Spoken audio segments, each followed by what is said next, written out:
2019 সালে রোহিঙ্গা সিনেমা দিয়ে অভিনয়ে অভিষেক। একই বছর ফেস অফ বাংলাদেশ এবং ফেস অফ এশিয়ার মুকুট জিতেন তানজিয়া জামান মিথিলা।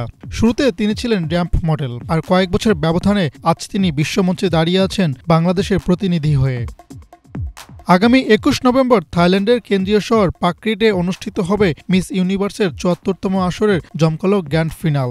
এরই মধ্যে বিশ্বের অন্যতম মর্যাদাপূর্ণ এই সুন্দরী প্রতিযোগিতায় ১২১ দেশের প্রতিযোগীদের নিয়ে শুরু হয়েছে কার্যক্রম, যেখানে আছেন বাংলাদেশের মেয়ে মিথিলা। এখন পর্যন্ত পাবলিক চয়েস ভোটিংয়ে এগিয়ে আছেন তিনি।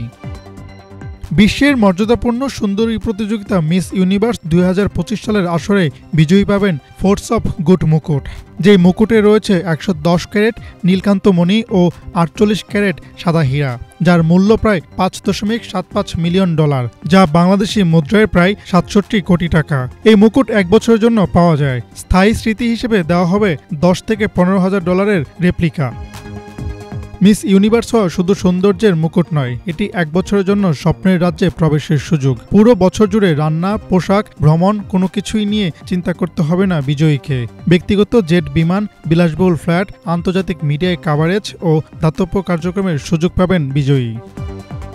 কোনো বিজয়ী মুকুট জয়ের পর প্রথম উপহার হিসেবে পাবেন নগদ $২.৫ লাখ, যা বাংলাদেশি মুদ্রায় ৩ কোটি টাকারও বেশি।